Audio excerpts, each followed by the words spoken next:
Welcome to this very special edition of KTV. We're here in the beautiful city of Seattle, Washington, where thousands of students are here to participate in the Student Television Network Convention. I'm Nicholas Van Loo. And I'm Prachi Patel. KTV Seattle starts right now.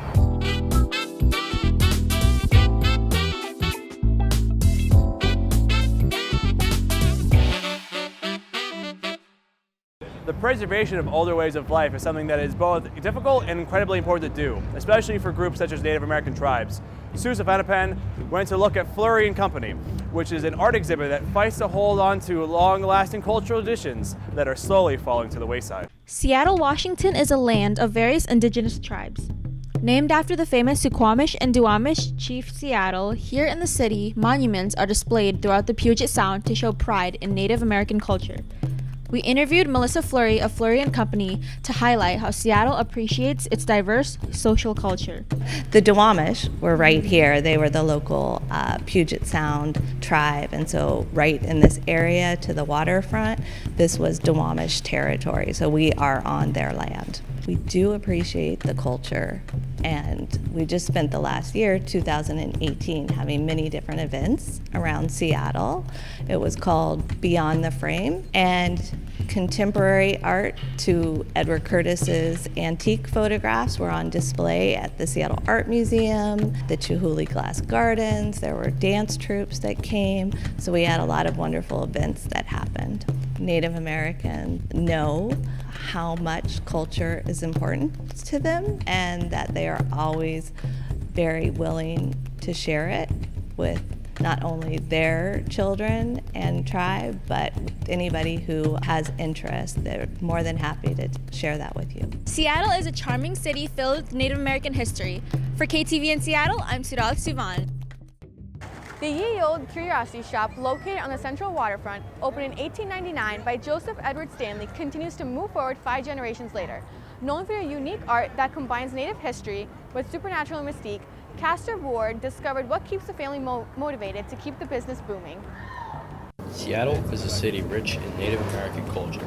We caught up with Native American carver Rick Williams at Ye Olde Curiosity Shop to gain insight on keeping Native culture alive through business, despite facing adversity in the business community.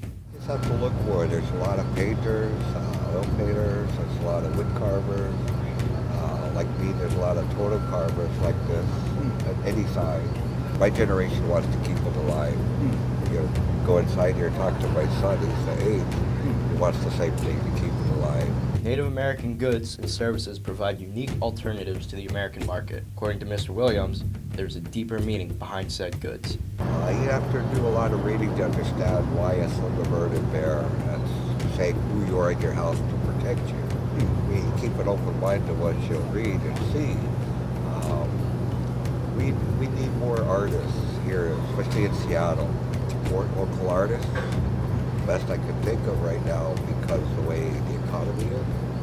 That's all I got from this corner of the city.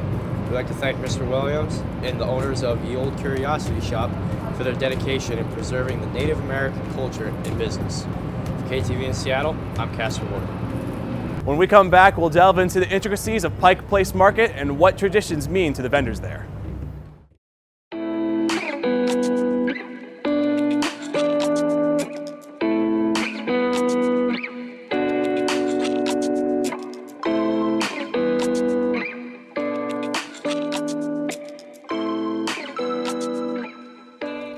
From Native American attractions, endless possibilities of where to eat, to traveling to the sky and the Space Needle, Seattle, Washington has it all. I'm Quinn. And I'm Tyler. And we did Action Sports Editing.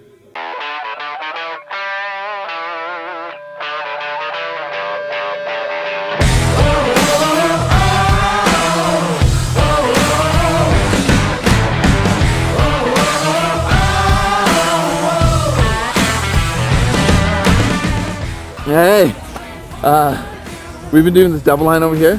First jump, second jump, cut over, big hip, rail line, zigzag all the way to the bottom, and it is, look at this.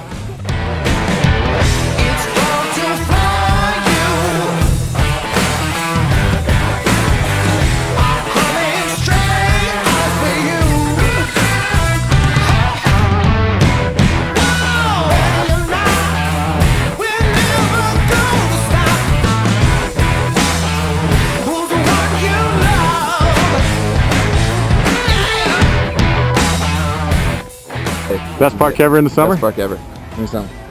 Yeah, buddy. Hey guys, I'm Prachi. I'm Emma. And I'm Nick, And this year at STM we participated in the Spot feature. where our theme was In a Groove. Check it out. Creativity can stem from many places in life, but at the end of the day, nothing truly beats the joy and motivation from the grooves of a book. Every word on every page opens the imagination, and in turn gets its readers into the groove to keep on reading and therefore grow. We talked with a bookseller from a local Barnes & Noble to get into what the grooves of a book or story can really mean to someone. I like to read a lot of books that are into hobbies and things that I like to do on a day-to-day basis. When I read books like that, that gets me motivated into being better in that aspect of my life. The joy of just turning the page itself it's kind of like pulls you into the story. Some people have a hard time getting into a book, but for the staff and patrons present, that is far from the case. You read a book and you create a story in your head. It's like a movie in your head, and yeah. I would say it's pure creation. The best way to find it, I would say, is a book, because in just one volume you have just tomes of knowledge, just one. The book itself was just so well written, and they really thought about it. Like, I want to actually tell a good story that someone can actually connect with. That's what's most important to me. When getting into the groove of a novel, whether fiction or nonfiction, its readers are sent to worlds that let their minds wander to truly brilliant places. They are driven into a groove that opens even the biggest of doorways. For Student Television Network, I'm Nicholas Van Loo, signing off. Jason, Cam, and I created a commercial about donuts. Let's roll it.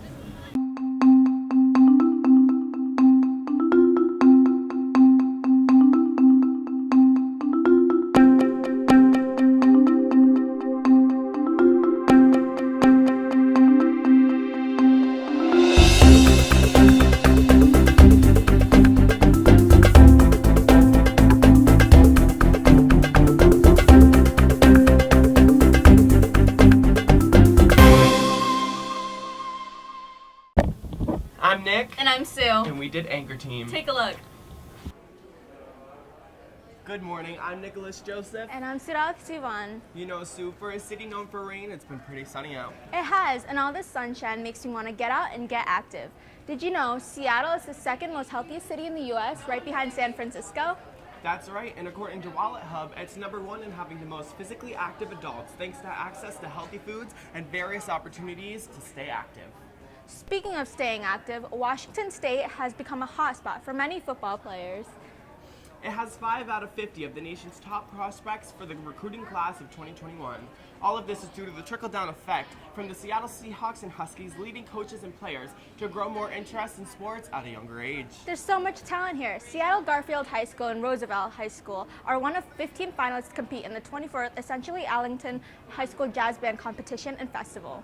The weekend includes students from various backgrounds to find harmony and the most complex music written. Speaking of amazing schools, Washington just released a new school report card system, revolutionizing the age-old paper prints into online sources for parents to keep track of their students' success.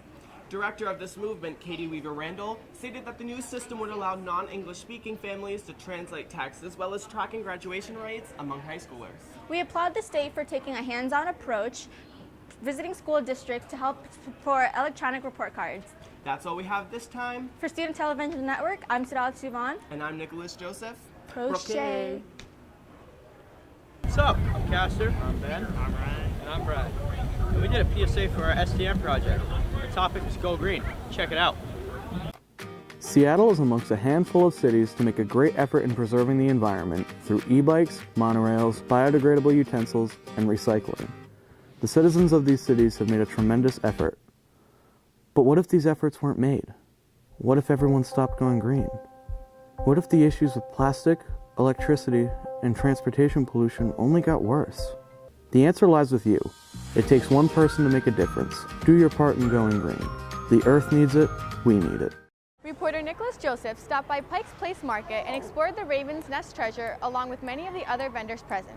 It is the atmosphere and details of Native culture that are incorporated into every facet of Pike's Place, whether it's known or not. Hello STN, we're here at Seattle's Pike Place Market exploring Native American culture. Let's go check it out. Tucked away in Pike Place Market is a little store called Raven's Nest Treasure.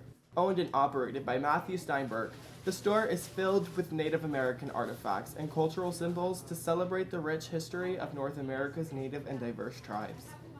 On the north end, vendors like Harmony Harse, a Native American artist whose artwork is used to display Seattle's native lives, dot the surrounding area. Street musicians like Normand, a New York-born Native American who quickly fell in love with the cultural diversity of Seattle, play tunes to entertain customers at the bustling market, keeping smiles on everyone's face.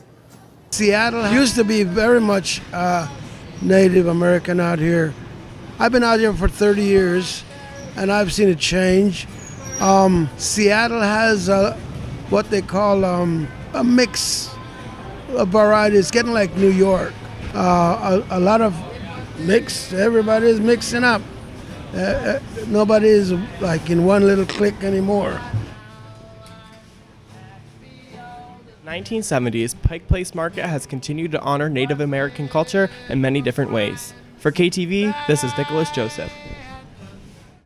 Thank you for tuning into this very special episode of KTV on Location. We hope you've enjoyed learning about the Native American culture in the city just as much as we have. So long from Seattle.